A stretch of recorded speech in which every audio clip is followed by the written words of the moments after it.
Olá, é uma satisfação recebê-los novamente aqui no canal Aprender Direito. Hoje nós vamos prosseguir com a resolução de questões da primeira fase da Ordem dos Advogados do Brasil. Vamos tratar hoje sobre 3 questões que foram cobradas no último exame da Ordem, o 31º exame, de processo penal. Tá? Nós tratamos 3 questões de direito penal no vídeo anterior e hoje nós vamos tratar de 3 questões de processo penal. Com certeza, isso vai fazer a diferença na sua aprovação. Entender a forma que pensa o seu examinador e se habituar às perguntas realizadas no exame de ordem é um passo fundamental para a sua aprovação. Então, fiquem atentos, venham comigo. Antes da gente começar, inscreva-se no canal, deixe seu like e ative as notificações para ficar por dentro de tudo que acontece aqui. Prosseguindo com a nossa exposição, vamos tratar hoje de 3 questões comentadas de processo penal do 31º exame da OAB. Vamos lá. A primeira questão é a questão 64, lembrando que a prova da OAB ela tem vários tipos de caderno de prova, e isso se repete, também vai se repetir agora nesse próximo exame, mas o que muda é só a ordem das questões, tá bom? Essa questão 64, tomei por base o tipo de prova número 1, que vai começar o processo penal aqui na questão 64. Então, independentemente de terem pego uma prova X ou Y, vai ter essa questão em outro número, em outro questionamento na prova, mas vai ser a mesma questão, tá? Todas as questões são iguais para todos os candidatos. Vamos lá. Questão 64, ela trata de tribunal do júri. Então, vou dar algumas dicas aqui para os senhores no momento que os senhores enfrentarem uma questão envolvendo tribunal do júri. Primeiro, Ricardo foi pronunciado pela suposta prática do crime de homicídio qualificado. No dia anterior à sessão plenária do Tribunal do Júri, o defensor que assistia Ricardo, até aquele momento, acostou ao processo a folha de antecedentes criminais da vítima, matérias jornalísticas e fotografias que poderiam ser favoráveis à defesa do acusado. Veja, traz aqui uma questão importante. O defensor juntou documentos um dia antes da realização da sessão plenária. O Ministério Público, na sessão plenária, foi surpreendido por aquele material do qual não tinha tido ciência, mas o juiz-presidente manteve o julgamento para a data agendada e, após o defensor público mencionar a documentação acostada, Ricardo, que é o réu, foi absolvido pelos jurados em 23/10/2018, numa terça-feira. Importante aí já registrar, terça-feira, 23/10/2018. Para os prazos processuais, relevantíssimo o dia de semana, destacado aqui pelo enunciado. No dia 29/10/2018, o Ministério Público apresentou recurso de apelação, acompanhado das razões recursais. Lembrando que no processo penal, você pode interpor o recurso no prazo de 5 dias, recurso de apelação, e apresentar as razões no prazo de 8, tá bom? Então, o Ministério Público já interpôs o recurso com as razões, pois requerendo a realização de novo júri, pois, no seu entender, a decisão dos jurados havia sido manifestamente contrária à prova dos autos. Veja aqui, a questão trouxe uma suposta nulidade aqui, relacionada à juntada de provas pela defesa no dia anterior à realização do plenário do Tribunal do Júri. E aqui, no recurso, o Ministério Público utilizou outro fundamento, tá? O fundamento de que a decisão dos jurados foi manifestamente contrária à prova dos autos. Importantíssimo, dica importante, questões envolvendo o Tribunal do Júri, é essencial que nós destaquemos qual a motivação da apelação. Bom, a apelação, em regra, vamos aparecer aqui inteiro. A apelação, em regra, ela é um recurso não vinculado, de fundamentação não vinculada. O que isso quer dizer? Que, por regra, a apelação vai poder tratar de qualquer matéria importante para a defesa da tese da defesa ou da acusação perante o Tribunal de Justiça. Mas e se a apelação é no Tribunal do Júri? Ela muda de figura. ela é uma apelação de fundamentação vinculada. Por que isso? Porque são restritas as hipóteses que podem levar ao conhecimento e ao julgamento do mérito de uma apelação em sede de decisão proferida pelo plenário, pelo conselho de sentença ali no Tribunal do Júri. A sentença se compõe pela decisão de fato, que é proferida pelos jurados no conselho de sentença, e a decisão de direito, que é reservada ao juiz togado. Mas a questão de fato, quem é o juiz natural, é o conselho de sentença por meio dos jurados. Tá bom? Então, por que a legislação adota hipóteses restritas, hipóteses específicas para a possibilidade de apelação das decisões do Tribunal do Júri? Muito em função, na verdade, com base na soberania dos vereditos, que é um direito fundamental previsto na Constituição Federal. Então, a Constituição reservou ao Tribunal do Júri a competência para julgar a questão de fato envolvendo crimes dolosos contra a vida, patamar mínimo, tá? Nada impede que se incluam outros crimes na competência do Tribunal do Júri. Mas a Constituição estabeleceu um patamar mínimo, ao menos os crimes dolosos contra a vida serão julgados pelo Tribunal do Júri, que tem como juízes de fato soberanos os jurados, que formam o conselho de sentença, os quais dão um veredito, e esse veredito é soberano. Não há nenhum outro juízo, seja o juízo togado, Tribunal de Justiça, STJ, STF, que vai ter competência para julgar a questão de fato. A questão de fato é dos jurados e não do Poder Judiciário. Tá bom? Vamos lá. Então, destaquem sempre o fundamento da apelação quando se tratar de Tribunal do Júri. Vamos lá.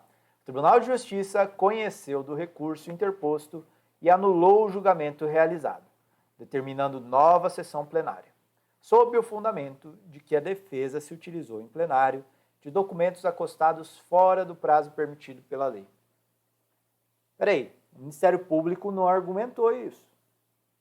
O Ministério Público disse, nas razões recursais, que estava recorrendo porque a decisão dos jurados foi manifestamente contrária à prova dos autos. Já o Tribunal de Justiça reconheceu uma nulidade não arguída pelo Ministério Público. Veja aqui o prato cheio que o seu examinador está colocando na frente do senhor, da senhora. A família de Ricardo procura você, advogado, para patrocinar os interesses do réu. Considerando as informações narradas, você, como advogado de Ricardo, deverá questionar a decisão do tribunal sob o fundamento de que... Vamos lá. A. Respeitando-se o princípio da amplitude de defesa, não existe vedação legal na juntada e utilização em plenário de documentação pela defesa no prazo mencionado. Está correta essa disposição? Não, senhores, não. Artigo 479 do Código de Processo Penal fala sobre o prazo para a juntada de documentação a ser exibida no plenário do Tribunal do Júri. Trata-se de um prazo de 3 dias úteis anteriores à realização da sessão plenária. Esse prazo, essa obrigação, ela se dirige não somente à acusação, mas também à defesa. Uma pegadinha aqui. Vige o princípio da amplitude de defesa aqui, né, da plenitude de defesa no Tribunal do Júri. E em razão desse princípio, a defesa não tem dever nenhum de lealdade, né, tem dever. Inclusive, essa disposição do artigo 479 é para ambos, tanto defesa quanto acusação. Então, está incorreta essa decisão, essa alternativa. Seguindo aqui na análise do artigo 479, o parágrafo único fala o seguinte: compreende-se na proibição deste artigo a leitura de jornais ou qualquer outro escrito, bem como exibição de vídeos, gravações, fotografias, laudos, quadros, croquis ou qualquer outro meio assemelhado, cujo conteúdo versar, importante essa última parte aqui, tá bom? Cujo conteúdo versar sobre matéria de fato submetida à apreciação e julgamento dos jurados. Então, e se os documentos juntados, e se esses elementos juntados não se referirem à matéria de fato a ser submetida à apreciação e julgamento dos jurados, não incidirá a vedação aqui do artigo 479. Bom? Importantíssimo.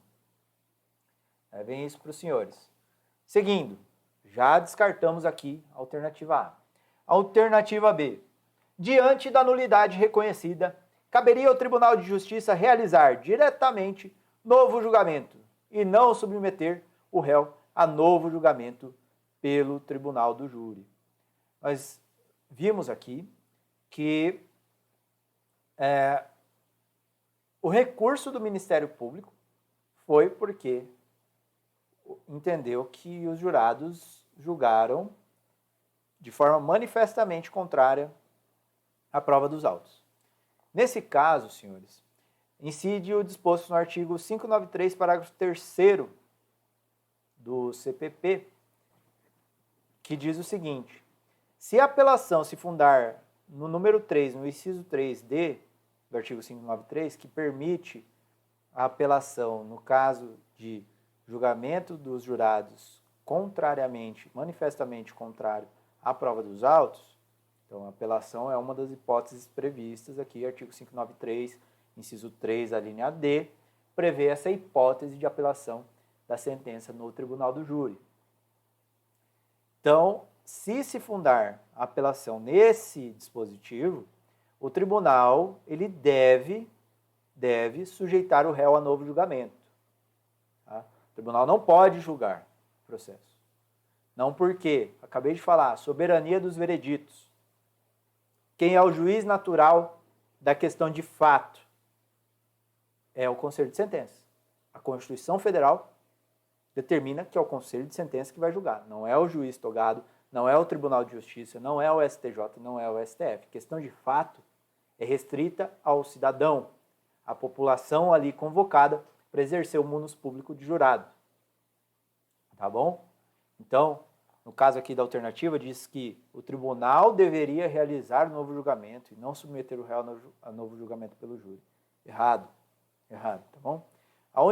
As únicas hipóteses aqui que o tribunal pode realizar o julgamento diretamente são hipóteses que cabem ao juiz togado. Como nós vimos, como eu tenho salientado aqui, cabe ao Conselho de Sentença julgar as questões de fato. Porém, as questões de direito serão decididas pelo juiz togado, como dosimetria da pena, regime inicial de cumprimento de pena, situação prisional, outras questões ali previstas que são reservadas ao juiz togado. As questões reservadas ao juiz togado podem ser apreciadas diretamente e corrigidas pelo Tribunal de Justiça. Já a questão de fato, tudo que se relacionar, uma dica aqui para ficar fácil, tá bom? Tudo que se relacionar ao julgamento dos fatos submetidos ao Tribunal do Júri, não pode o Tribunal de Justiça ou qualquer outro tribunal exercer juízo de cognição, porque o juiz natural é o Conselho de Sentença, tá bom? Levem isso para os senhores. C. Não poderia o tribunal anular o julgamento com base em nulidade não arguida, mas tão só reconhecer, se fosse o caso, que a decisão dos jurados era manifestamente contrária à prova dos autos. Será que isso está certo, senhores? Essa questão está correta. Vamos aqui para a súmula 160 do STF. Ela diz o seguinte: é nula a decisão do tribunal que acolhe contra o réu nulidade não arguída no recurso da acusação, ressalvados os casos de recurso de ofício. Nesse caso aqui, não há recurso de ofício. Não há recurso de ofício. Então, o tribunal não poderia conhecer de nulidade que não foi arguída pela acusação, muito menos em desfavor do réu. Nós vimos aqui no enunciado que o julgamento, ele se deu, o recurso de apelação, se deu porque o Ministério Público entendeu que os jurados julgaram de forma manifestamente contrária à prova dos autos. Aí o tribunal veio e reconheceu outra nulidade, que é uma hipótese de apelação. reconheceu que a defesa juntou documentos exibidos a destempo para o julgamento, que não respeitaram o artigo 479 do CPP. E por isso submeteu o réu a novo julgamento. Está correto isso? Não, porque não foi esse o fundamento de que se valeu o Ministério Público no seu recurso de apelação. Então o tribunal reconheceu nulidade não arguida pela acusação em desfavor da defesa, ofendendo aqui a súmula 160 do STF. Então, essa questão aqui está correta. Não poderia o tribunal anular o julgamento com base em nulidade não arguida, mas tão só reconhecer, se fosse o caso, que a decisão dos jurados era manifestamente contrária à prova dos autos. E foi esse o gabarito da OAB, tá bom? Estamos seguindo aqui o gabarito oficial e explicando o porquê. O recurso, letra D, o recurso foi apresentado de maneira intempestiva, de modo que sequer deveria ter sido conhecido. Aqui é uma questão que costuma gerar dúvida, porque nós aprendemos no direito penal que o prazo penal é contado, incluindo-se o dia do início. Vamos supor, fui preso no dia 30 de maio. Dia 30 de maio conta-se como o primeiro dia da prisão. Foi intimado da decisão dia 23 de outubro, aqui foi? 23 de outubro de 2018. Conta-se o prazo recursal não do dia 23 de outubro, sim do dia 24 de outubro. Tá bom? Prazo processual, exclui-se o dia do começo, inclui-se o dia do final. Prazo penal, inclui-se o dia do começo, exclui-se o dia do final. Lembrando que prazo penal, ele não se conta em horas, em minutos, ele se conta em dias. Então, o que isso quer dizer? Se o senhor foi preso às 23 horas e 59 minutos do dia 30 de maio, dia 30 de maio vai contar um dia e não um minuto de prisão, tá bom? Então, o recurso foi apresentado de maneira intempestiva? Não.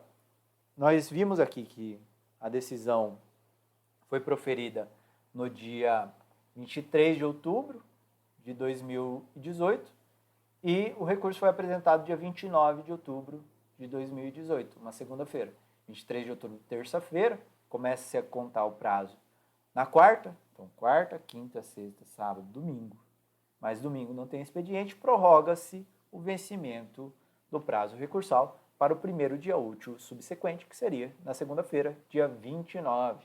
Bom, fiquem bastante atentos para essas disposições. Vamos seguir aqui. Portanto, a nossa questão correta, alternativa C. Lembrando que recurso de apelação no tribunal do júri é de fundamentação vinculada. A legislação só autoriza alguns argumentos a serem levados à instância recursal. As hipóteses são as seguintes: correr nulidade posterior à pronúncia. B. For a sentença do juiz presidente contrária à lei expressa ou à decisão dos jurados. Veja, aqui é um fundamento, é uma hipótese em que se recorre da decisão do juiz presidente. Então é o que cabe ao Poder Judiciário. Nesse caso aqui, pode o tribunal corrigir. Tranquilo. Não vai estar ofendendo a soberania dos vereditos, só vai estar adequando juridicamente a questão ou a decisão dos jurados ou a lei. Tá bom? Com base sempre na premissa fática julgada pelo Conselho de Sentença. Letra C. Houver erro ou injustiça no tocante à aplicação da pena ou da medida de segurança. Também, mais uma questão submetida ao juiz togado. Nesse caso, o tribunal pode fazer a reforma, fazer a correção diretamente, não precisa submeter a novo julgamento. E D. For a decisão dos jurados manifestamente contrária à prova dos autos.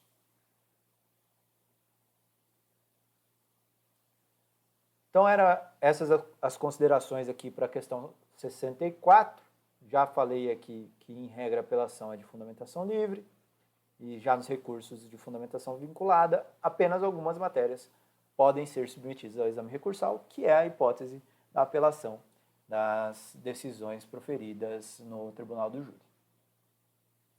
Questão 65, vamos lá. Mariana foi vítima de um crime de apropriação indébita consumado, que teria sido praticado por Paloma. Ao tomar conhecimento de que Paloma teria sido denunciada pelo crime mencionado, inclusive sendo apresentado pelo Ministério Público o valor do prejuízo sofrido pela vítima, e o requerimento de reparação do dano, veja, o Ministério Público requereu a reparação do dano da vítima. Isso é possível. E o requerimento de reparação do dano, Mariana passou a acompanhar o andamento processual, sem, porém, habilitar-se como assistente de acusação. Habilitação como assistente de acusação é uma faculdade, não é um dever. Tá bom? É uma faculdade do ofendido. No momento em que constatou que os autos estariam concluídos para a sentença, Mariana procurou seu advogado para a adoção das medidas cabíveis, esclarecendo o temor de ver a ré absolvida e não ter seu prejuízo reparado. Então ela estava preocupada da ré ser absolvida e ela não ser reparada do prejuízo que sofreu pela prática criminosa. Daí ela procurou o seu advogado ou sua advogada, o senhor ou a senhora que está se submetendo ao exame da OAB. Alternativa A. Não poderá ser fixado pelo juiz valor mínimo a título de indenização, mas, em caso de sentença condenatória, poderá esta ser executada por meio de ação civil ex delito por Mariana ou seu representante legal. Muito cuidado aqui, pessoal. O artigo 387, inciso 4 do Código de Processo Penal permite que o juiz imponha um poder-dever ao juiz criminal para que condene o réu ao pagamento de indenização mínima em razão dos prejuízos sofridos pela vítima. Isso é independentemente da habilitação ou não de assistente de acusação pelo ofendido. Basta que o Ministério Público requeira essa indenização, tá bom? Então, pode sim o juiz criminal já fixar na sentença penal condenatória um valor mínimo de indenização. É o que dispõe o artigo 387, inciso 4 do CPP. Ah, professor, mas então vai ser discutida toda a extensão do dano civil. Não. O que diz o artigo 387, inciso 4, é que o juiz vai estabelecer uma indenização mínima. Isso não impede que o ofendido vá ao juízo cível promover a expansão, dizendo que o juiz criminal condenou o réu ao pagamento de R$1.000 de indenização. Contudo, eu entendo que é devido o valor de R$25.000. O juiz criminal condenou a 1.000, eu entendo que é 25 mil. Nada impede de eu ir ao juízo cível com base no título executivo, que é a sentença penal condenatória, e peço que o juízo cível, defina a extensão daquele dano decorrente da sentença penal condenatória. Não é o processo penal o campo adequado para a discussão de todos os elementos do ilícito indenizável, mas sim o juízo cível.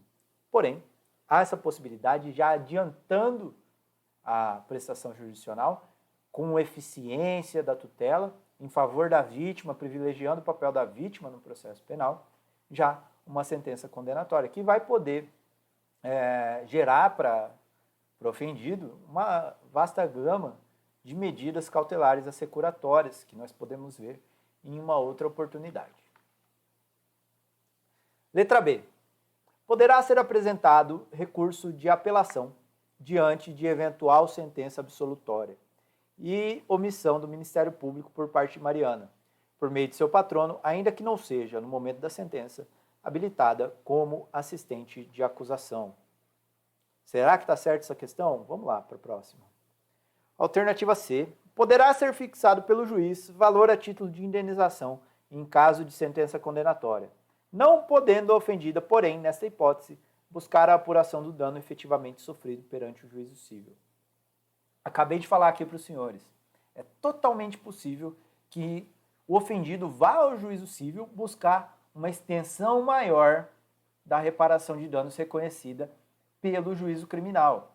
O artigo 387, inciso 4 do CPP, somente prevê uma indenização mínima, um patamar mínimo indenizatório a ser reconhecido pelo juízo criminal, podendo sim o ofendido ir ao juízo cível requerer a extensão daquele dano reconhecido na sentença penal condenatória. Não impede essa propositura autônoma a fim de se reconhecer uma maior extensão do dano. Então, essa alternativa C está incorreta também. Nós já definimos aqui a alternativa A e a alternativa C como incorretas. Vamos lá. Alternativa D. Não poderá ser buscada reparação cível diante de eventual sentença absolutória com trânsito em julgado que reconheça não existir prova suficiente para a condenação. E aqui, senhores, uma dica, tá? Sempre a condenação criminal, ela vai depender de provas mais robustas, tá bom? Lembrando aqui que as provas exigidas para a conformação de um crime são provas que vão adequar a conduta à figura típica. Então, há um método, deve ser analisada a presença daqueles elementos do tipo. Se não estiverem presentes os elementos do tipo de acordo com a prova, não será reconhecido o ilícito penal. Isso não quer dizer que não se possa reconhecer do ilícito civil. Lembrando que o direito penal é a última ratio. Só atua quando os demais ramos do direito não são suficientes à tutela do bem jurídico.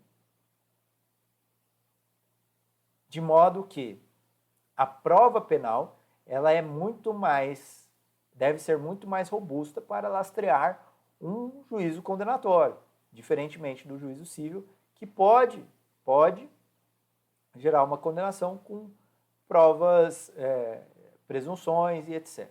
Bom, o que não ocorre no processo penal. A presunção é sempre em favor do réu. Então, a ausência de provas suficientes para a condenação criminal é uma hipótese que não afasta a possibilidade de requerer a indenização civil. O artigo 66 do Código de Processo Penal salienta que, não obstante a sentença absolutória no juízo criminal, a ação civil poderá ser proposta quando não tiver sido categoricamente reconhecida a inexistência material do fato. Então tem que ser reconhecimento categórico da inexistência material do fato. É uma das hipóteses, tá, que não admite ser levada a questão ao juízo civil. Então a alternativa correta é a alternativa B. Poderá ser apresentado recurso de apelação diante de eventual sentença absolutória e omissão do Ministério Público por parte de Mariana, por meio de seu patrono, ainda que não esteja, no momento da sentença, habilitada como assistente de acusação. Com base em que, professor, que você está falando isso? Eu estou falando isso com base no disposto no artigo 598, do CPP, que diz o seguinte: nos crimes de competência do tribunal do júri ou do juiz singular, se da sentença não for interposta apelação pelo Ministério Público no prazo legal, o ofendido ou qualquer das pessoas enumeradas no artigo 31, artigo 31 do CPP é o CAD, cônjuge, ascendente, descendente, irmão. Tá? Então, qualquer dessas pessoas enumeradas no artigo 31, cônjuge, ascendente, descendente ou irmão, ainda que não se tenha habilitado como assistente, exatamente a hipótese aqui do enunciado, poderá interpor apelação, que não terá, porém, efeito suspensivo. Não terá efeito suspensivo. Levem isso para a prova dos senhores. Recurso interposto por assistente de acusação não habilitado, apelação não terá efeito suspensivo. Parágrafo único. O prazo para interposição desse recurso será de 15 dias, não de 5. 15. E correrá do dia em que terminar o prazo do Ministério Público. Bom, então, peculiaridades aqui. Prazo para apelação, regra, 5 dias. No caso de ofendido que não habilitou assistente de acusação, prazo será de 15 dias contados a partir do dia em que terminar o prazo para recurso de que disporia o Ministério Público. Tá bom? Então fiquem bastante atentos. Questão correta, alternativa B, no caso. Tá? Tá aqui a questão. Se o ofendido morrer ou for declarado ausente, pode recorrer ao CAD, cônjuge, ascendente, descendente ou irmão. Acabei de salientar para os senhores. Tá bom? Pois pausem aí, se quiserem copiar essa parte, fiquem bastante à vontade. Cortou ali um pouquinho, mas dá para entender, né? Questão 66, a próxima questão.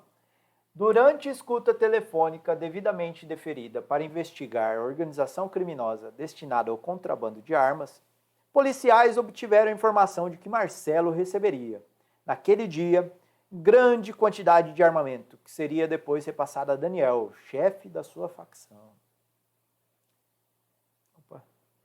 Diante dessa informação, os policiais se dirigiram até o local combinado, após informarem o fato à autoridade policial, que o comunicou ao juízo competente. Aqui, ó, a autoridade policial comunicou ao juízo competente. Eles acompanharam o recebimento do armamento por Marcelo, optando por não o prender naquele momento, pois aguardariam que ele se encontrasse com o chefe da sua organização para então prendê-los. Isso é possível? Isso é possível? Vamos lá. De posse do armamento, Marcelo se dirigiu ao encontro de Daniel e lhe repassou as armas contrabandeadas. Quando então, ambos foram surpreendidos e presos em flagrante pelos policiais que monitoravam a operação. Encaminhados para a delegacia, os presos entraram em contato com o advogado para esclarecimento sobre a validade das prisões ocorridas. Então, contataram o senhor e a senhora. O senhor ou a senhora. Com base nesses fatos narrados, o advogado ou a advogada deverá esclarecer aos seus clientes que a prisão em flagrante efetuada pelos policiais foi a.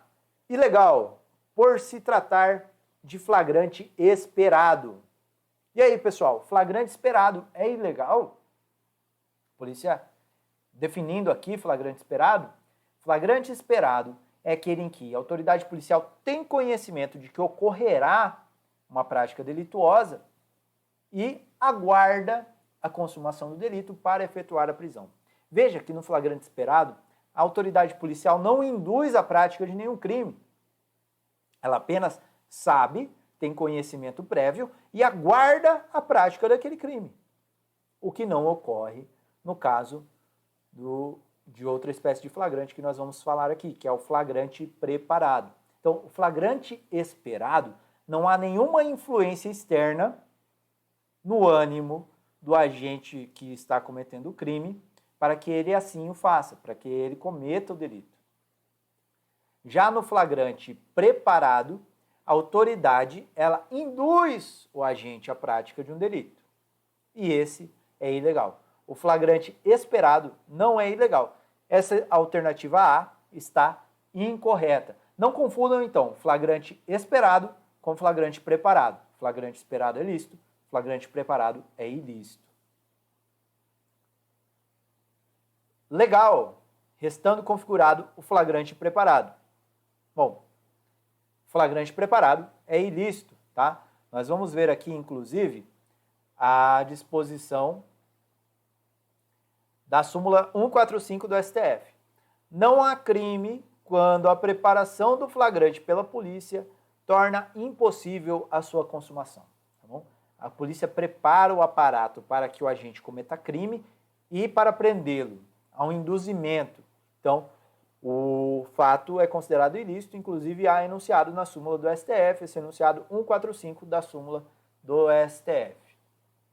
Bom, então, essa alternativa B também está incorreta.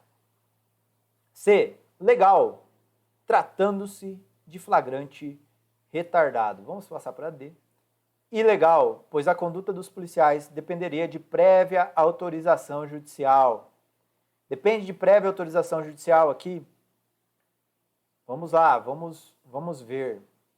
Não depende de prévia autorização judicial. Por quê? O artigo aqui 8º da Lei de Organizações Criminosas, ele prevê o retardamento da atuação policial que deve ser comunicado previamente ao juízo. E aí o juiz vai poder estabelecer os limites desse retardamento ou não. O flagrante retardado e tem outras nomenclaturas aqui, também chamado de flagrante prorrogado, protelado ou diferido. Então, flagrante retardado, prorrogado, protelado ou diferido. Flagrante retardado, prorrogado, protelado ou diferido. Tá? Diferente do flagrante esperado. No flagrante esperado, eles esperam a prática da consumação. No flagrante retardado, a autoridade policial não age, pois espera agir em um momento em que a prisão, o ato, vai ser mais efetivo, tanto para a produção de provas, com a prisão em flagrante, a cessação da prática de crimes, a prisão de um maior número de agentes, tá? Então vai ser possível ter uma eficiência melhor. Esse flagrante retardado, protelado, diferido ou prorrogado, ele está previsto na Lei de Lavagem de Capitais, na Lei de Drogas e na Lei do Crime Organizado. A Lei de Organizações Criminosas prevê no artigo 8º, inclusive, parágrafo 1º, que deve ser comunicado previamente ao juiz. Então, é uma pegadinha bastante comum. O flagrante retardado, ou diferido, ou protelado, ou prorrogado, ele deve ter autorização judicial prévia. Não, deve ter comunicação ao juiz. E isso o enunciado deixou bastante claro aqui. Depois, se os senhores quiserem, voltem lá, dê uma olhadinha na prova. O enunciado deixou claro que foi comunicado previamente o juízo. A autoridade policial comunicou previamente o juízo. Então, a alternativa correta aqui é a alternativa C, tá bom? Então, flagrante prorrogado, protelado ou diferido, também chamado flagrante retardado, está previsto na Lei de Drogas, Lei de Lavagem de Capitais e Lei de Organizações Criminosas. Exige apenas comunicação prévia do retardamento da intervenção policial ou administrativa ao juiz competente, o qual comunicará ao Ministério Público. O juiz pode estabelecer limites desse retardamento após essa comunicação. E aqui trago à disposição o artigo 8º, parágrafo 1º. Tá bom? No caso, havia organização criminosa, o que foi declarado no enunciado, deixou bastante claro, autorizando o flagrante retardado mediante prévia comunicação. A autoridade policial saiu aqui, a autoridade judicial, tá? Autoridade judicial. Bom, eram essas as questões que nós tínhamos para o dia de hoje. Espero encontrar os senhores em outro evento e espero estar contribuindo com a preparação para o exame de ordem. Então, fiquem atentos aqui, ativem o sininho, que eu espero vocês em um próximo vídeo. Muito obrigado. Se você gostou do conteúdo desse nosso vídeo, inscreva-se no canal e ative o sininho para receber todas as notificações. Espero vocês no nosso próximo vídeo. Até logo!